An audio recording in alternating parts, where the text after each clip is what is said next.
और साथ ही साथ आपको याद दिलाते हैं कॉपी पेन जरूर लेकर बैठें जब भी आप इस कार्यक्रम को देखने बैठते हैं। तो चलिए शुरू करते हैं आज के एक मुख्य विषय पर चर्चा। गुरुजी, आज के इस अंक में हम बात करने जा रहे हैं एक ऐसे रोग के बारे में जिसमें शरीर का आधा हिस्सा सुन्न हो जाता है, जिसे अधरंग कहा जाता है। किस तरीके का ये रोग है, कैसे अपने आप पनप जाता है, कैसे एक झटके में ही व्यक्ति का जीवन परिवर्तन हो जाता है? देखिए, इस रोग के होने के कारण एक या अनेक कारण है। हम्म। यदि आप नशे में ज़्यादा रहते हैं, हम्म। विषय भोग में ज़्यादा रहते हैं, खान पान आपका सही नहीं है, तो मांस मंजा बीरिया की कमी होने से ये रोग बड़ी तेजी से अच्छा। पकड़ता है। दूसरा है, जब आप ठंडी चीज़ों का सेवन ज़्यादा करते हैं, हम्म। जठर अग्नि को कमज़ोर करते हैं, बड़ी तेजी से पकड़ता है। कारण कोई भी हो, हम्म। हम्म। इसका इलाज आज पूरे संसार के अंदर हम एक कहें कि किसी संस्था के पास है तो नहीं है। ठीक। क्योंकि मेरे पास रोगी तभी आता है क्योंकि मैं नाड़ी वैद्य हूँ। हम्म। मैं जड़ी बूटियों से करता हूँ और खुद दवाइयाँ बनाता हूँ। मेरी अपनी फार्मेसी दवाइयाँ बनाने की। मुझे 10,000 जड़ी बूटियों की पहचान है जिनसे मैं दवाइयाँ बनाता हूँ, और दवाइयाँ रजिस्टर है, पेटेंट है, इनका साइड इफेक्ट कोई नहीं है।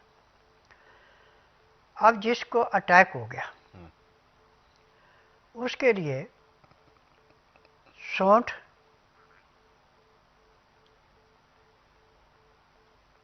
और कुट, अच्छा। मीठे वाली, हम्म। बराबर मात्रा में लेके कूट के पीस के पाउडर बना लें। इसमें से 2-2 ग्राम पाउडर सुबह शाम 4 चम्मच शहद में मिला के उसको चाटने को दें। ठीक है। तो उससे वो रोग आस्ता आस्ता कट जाता है।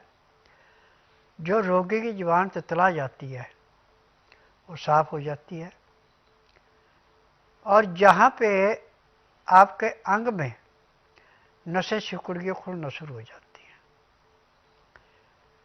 उदाहरण के तौर पे आपको बताएं, हम्म।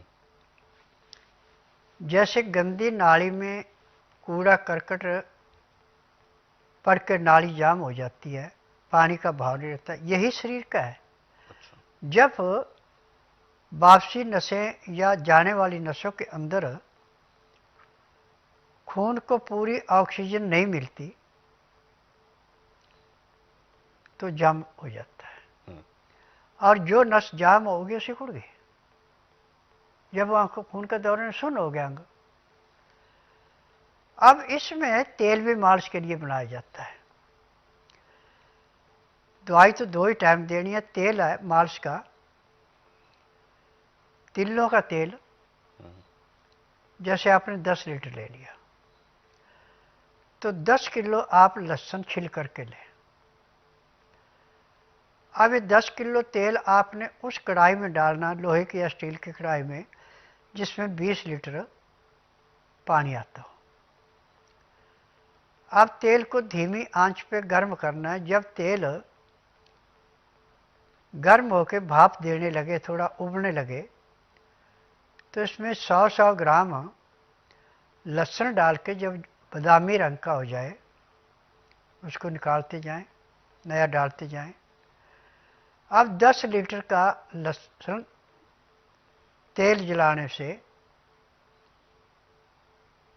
अब ये आपके पास 7.5 किलो रह जाए, 2.5 किलो उसमें जल जाएगा। हम्म।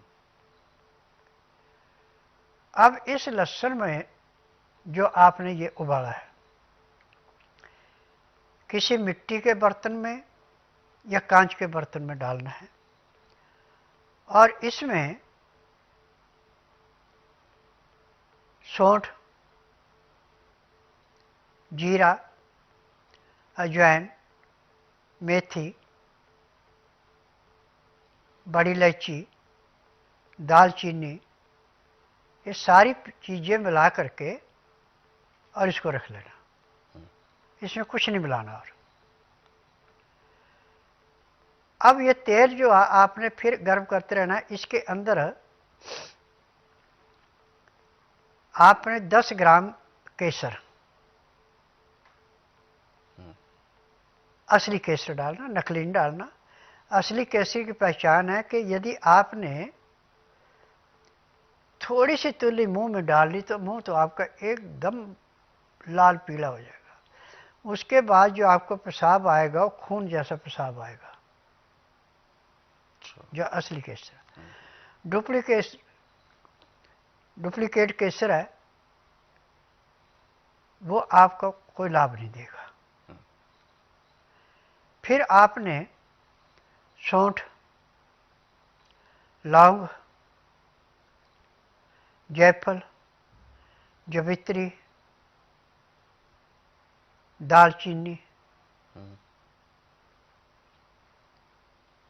कड़वी कुट, ये 6 चीजें 250-250 ग्राम लेके कूट के दरदरी बना के सूती कपड़े के अंदर ढीली गांठ बांध के उस तेल के अंदर डाल देनी। अब तेल को आपने 12 घंटे के लिए आस्था धीमी आंच पे, ज़्यादा तेज नहीं ज़्यादा धीमी नहीं, उस पर उबालना है। अब आपका 7.5 किलो जो तेल था वो रह जाएगा आपके पास 3.5 किलो है। 4 किलो तेल इसमें जो है वो जल जाएगा। अब इस तेल को नीचे उतार करके लाल रंग की बोतल में या लाल रंग के प्लास्टिक में भी डाल सकते हैं आप इसको, वैसे बोतल हो तो सोने पे सुहागा। और इसके अंदर 250 ग्राम आपने देसी कपूर डालना है। अब इसको धूप में रखना है। अब दिन में 2 बार इसको ढक्कन खोल के हिलाना है। 3 दिन के बाद इस तेल की मालिश करना शुरू करनी। एक टाइम में आपके पास 30 ग्राम तेल लगेगा, सुबह 30 ग्राम शाम को। सुबह नहलाने के बाद तेल की मालिश करनी है। नहलाना इसको हल्के गर्म पानी से, नहलाने के बाद 1 घंटा मालिश करके फिर उसके बाद सूती कपड़े पहना के फिर जो इसका खाना है उसमें गेहूँ नहीं देनी, चना, सोयाबीन, मूंग, मोठ, चुलाई, बाजरा, ये आप अपनी इच्छा के अनुसार कम ज़्यादा कर सकते हैं। अब इसमें 50 ग्राम अजवाइन भून के, 100 ग्राम तिल भून के मिलाने हैं। फिर इसकी रोटी बनानी है। रोटी भी उतनी बनानी जितनी आपने खानी, रोटी बचनी नहीं चाहिए। ताज़ी गरम गरम रोटी खानी है। दिन में 12 बजे से पहले पहले, रात्रि को दिन अस्त होने से घंटा 1.5 घंटा पहले। रोटी जब आप बनाएंगे तो दाल सब्जी जो भी आपने बनानी है, जैसे मूंग की दाल है, मोठ की दाल है, मलका की, मसूर की, छिलके वाले, इसमें काला नमक, काली मिर्च, हल्दी ये डाल के तो आप इसको उबाल के लेंगे। इसमें छौंक नहीं लगेगा। खाते समय इसमें जो आपने मसाला बनाया था, जिसको आपने उबाला था, उसी मसाले का 100-100 ग्राम सारे मसाले लेके कूट के पीस के शीशे की डिब्बिया में रखने, प्लास्टिक में रखने, चुटकी भर डाल दिया। और लहसुन, प्याज, अदरक का रस निकाल करके 2 गिलास गर्म पानी, कांच के या स्टील के गिलास, अमोनियम का गिलास नहीं होना चाहिए, उसमें डाल के रख दें, ढक दें। 2-4 ग्राई खाना खाएं, 2 घुट पानी पिए। 2-4 ग्राई खाना खाएं, 2 घुट पानी पिए। पानी पीने में, खाना खाने में कम से कम 1 घंटे का समय लगाएं। उसके बाद 5 मिनट के लिए आप वज्र आसन तो बैठ नहीं सकते हैं, उठ करके थोड़ा सा जितना का टहल सकते हैं उतना टहल लें। फिर उसके बाद आप शवासन लेट जाएं आधे घंटे के लिए। फिर 5 मिनट के लिए बाईं साइड करवट लें, 3 मिनट के लिए दाईं साइड करवट लें। फिर सब आसन लेट के बाईं साइड को करवट लेके उठें। आप देखेंगे कि आपको पहले दिन कम से कम 10 से 15% आराम मिल गया। अब मालिश शाम को खाना खाने के आधे घंटे बाद करनी है। रात का खाना खाने के बाद यदि आपको चलने की ताकत आ गई तो कम से कम आधे घंटे तक आप थोड़े से टहलते रहें। उसके बाद फिर 1 घंटा आप मालिश करवाएं अच्छी तरह से, फिर सो जाएं। सुबह 4 बजे अलार्म लगेगा पेट में जैसे घड़ी में लगता है, और एकदम उठ जाएं, अपना पेट साफ कर लें। यदि आपने लापरवाही की तो कपड़े खराब हो जाएंगे। और उसके बाद दातन कूड़ा करके अलोन विलोन करने लगे, कम से कम 1 घंटा।